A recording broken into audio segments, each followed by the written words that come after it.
Well, today is National Do Something Nice Day. Some people think that should be every day. You should try to make it every day. But the whole crux of this show is we have said not nice things about each other's alma mater. So maybe we should do something different and say something nice about each other's school. You go ahead. Cool.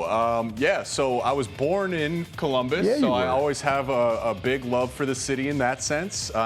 My dad still lives there. My sister lives there. Those are just facts. Like, are you gonna? That's something nice about it. No, I love the city. Oh, good food. Good food. Okay. I went to one of your restaurants with our crew earlier in the year. Good food scene. No, there's definitely good food in Columbus. If I had to say something nice about Michigan, I've been playing football for a really long time. It's hard to do. Is that just a fact too? No, it's hard to be around that long.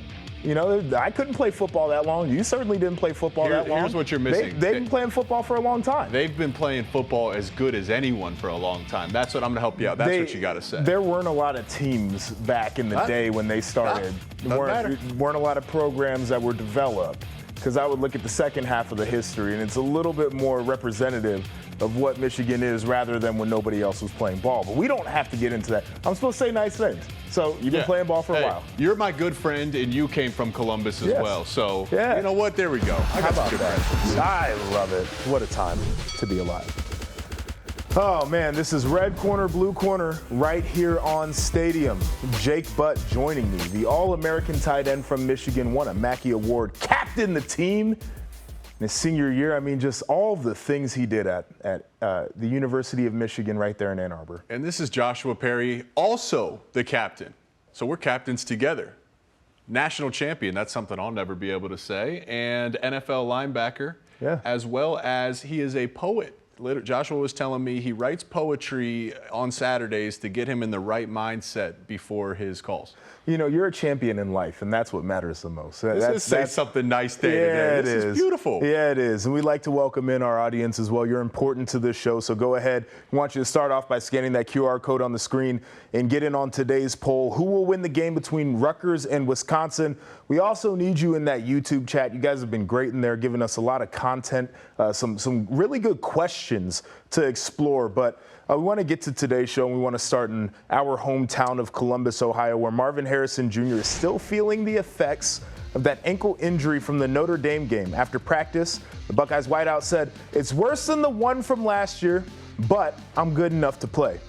What are your thoughts? Okay, so my thoughts are he answered a question. You know, I would always lean towards less information to the media than more. Like, if you can avoid it, the second half of the statement might have been enough. You might have just benefited from saying, "I'm good enough to play." But the context is important because it tells us a story, which we'll get into in a sec. The biggest takeaway, he's good enough to play. He is playing, and they'll need him this weekend to match the explosive offense that Maryland's going to bring to town. Were you even aware that he had an ankle injury last year? No, I wasn't. That's the thing that stands out to me most about what he said there, right? It's worse than last year. It's like, well, damn, I didn't even know he was hurt last year. Well, maybe that's why it's worse than last year. Right, and so, you know, maybe he's a step slower, whatever the case is this year, but it seemed like he was able to manage pretty well without anybody even suspecting that he was hurt a year ago. So the way that this guy is playing and the way he's built, and we watched that game against Notre Dame. Yeah. He got rolled up on. That is an injury where certainly I don't know if I would have been able to come back in the game. Yeah. They taped that thing up, and my dude was out there like nothing was wrong. That's what freaks do. And maybe that's why nothing needed to be said last year. He's just a freak, and he can play through it. That injury looked really bad. I was like, oh, shoot. But then he gets up. He jogs on the sideline. There's plenty of reasons to say Marvin Harrison Jr. is special, but the real special ones can get up from something like that. Yeah, and I wasn't that special, so I certainly wasn't getting up from anything like that. But I do want to bring this back from last week. We talked about the idea of a guy like Marvin Harrison Jr., who's going to be one of the top picks in the NFL draft, maybe saying, you know what, let me pack it in for this season. I don't need to be out here. I've proven enough to go ahead and make generational money. Yeah. Do you think that thought creeps back up into his mind? Frankly, I do think you have to consider that as a player, and it's okay to consider that as a player. What's good about this for Marvin Harrison Jr. is it tells us a little bit about the mindset and the character, because there is guys who would sit out the rest of the season. I won't judge. I think that's totally fair. But the fact is that guy believes that there's something in life greater than the dollar sign. He's in pursuit of legacy. Yep. Not everybody gets that opportunity. He gets the opportunity, and he's taking advantage of it. So thankfully, it seems like this is not going to be a massive, massive injury. It's something he clearly can play through. But, let's see what happens if this becomes a continual thing like Jackson Smith-Njigba's hamstring last year. Yeah, I mean, legacy, I think, is really big, and I'm glad that he's chasing that.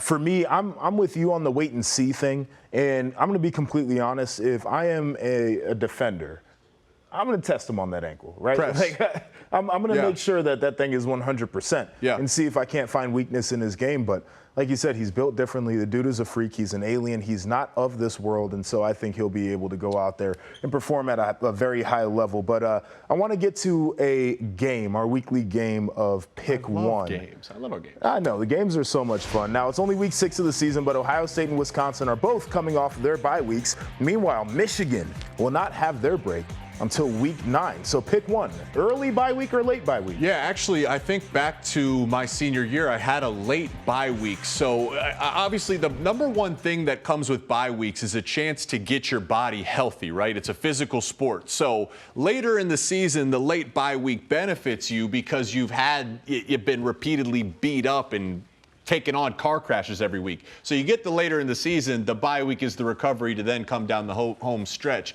So Ohio State's an early bye week. They're not as beat up. They haven't played a physical Big Ten slate. To me, I'm a late bye week guy as a physical and mental reset before you come down the home stretch of the season. Yeah, I'm with you. The late bye week was always so tough, though, because you're literally trying to get to week 9 before you can even catch your breath. And that is a tough challenge. Like, mentally, there does come a point where your body might be feeling it, but you can't get your mind to feel it the same way. You might drop a game just because your bye week's so late. I look at the early bye week as an opportunity as well to really work on development of a team while the bodies are still fresh. And you can go out later in the year and say, we have to get a certain amount of work done during practice. But there's a smart way for us to do this in a way that we can do it without all the physicality and without all the contact. And quite frankly, we can do it via mental reps and tape and without having to get all of the miles logged in our bodies running around the football field. But I think if you're a team, which most teams are in college football, where after week 5, you still think that there's a ton of development left for your team. Yeah. I think it benefits to have that early bye week because you can get that work. I'll be honest, I like both Ohio State and Michigan's bye week. Ohio State for a young quarterback in McCord, catch your breath a little bit. Yeah. It's been quick. Catch your breath and then develop. We'll see how he responds. Michigan, on the other hand, their bye week is right before a stretch of Penn State, Maryland, Ohio State. Yeah. They're a much more veteran team, so it does benefit them. Now, here's another question in our game of games here, Joshua. Who is more likely to lead a second half comeback? We got Purdue facing Iowa this week. Who are you taking, Ryan Walters or Kirk Ferentz? Kirk Ferentz, the old guy. He's seen so much football. There's so much experience there. And I think the way that his team is built as well really leans into it because as much as we dog on their offensive philosophy, it is one that is built on we can wear you down. And defensively, all they're really doing is waiting for you to make mistakes. And quite frankly, teams get impatient in the second half. They feel like they want to put the game away. That's where the mistake comes, and that's where he can pounce on the opportunity. So as I look at a guy like Kirk Ferentz, I just lean into the fact that he has so much experience in games that probably weren't going his way at one point that he's been able to pull out. Well, yeah, I mean, he's got a body of work of successful second half. He's had a body of work of unsuccessful second halves. And I think the reason the unsuccessful second half comes and why I'm picking Purdue is I don't trust Iowa's offense to lead a comeback. You're very reliant on defense and special teams, which is what we saw against Michigan State. That in mind, I'm going to pick Purdue.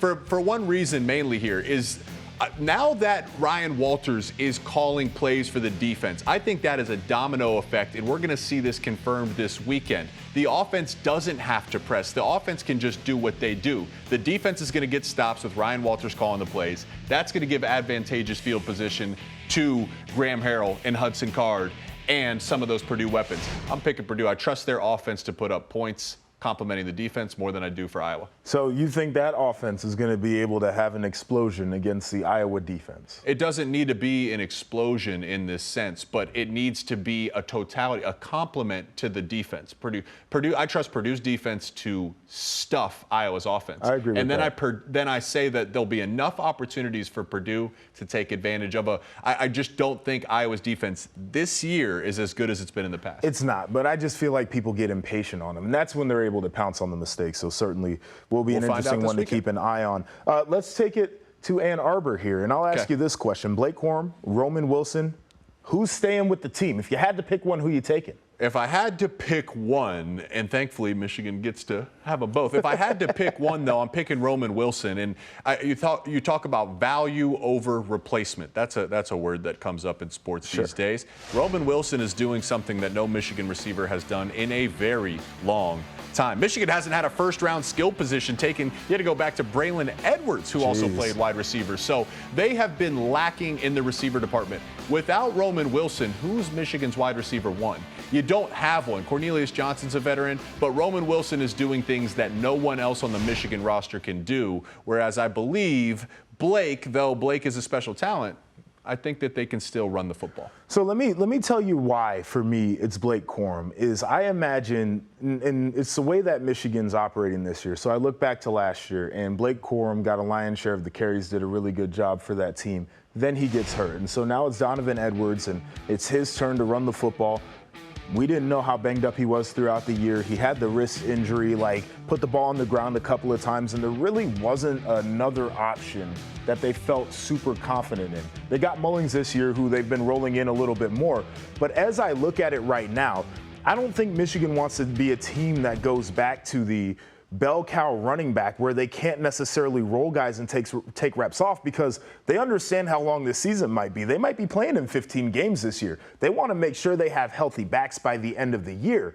So you take your best back off of the football team, then you're putting in lesser backs that are going to take more of a pounding, the way that they like to run the football. And it sets up that maybe you do get to the college football playoff this year, and you're looking in the backfield and saying, dang, I know we got a good offensive line. I know our quarterback can run. We don't want to have to rely on that too much. But geez, oh Pete's, we don't have a top back anymore. So what you're saying is Blake allows them to be who they want to be, which is run the football.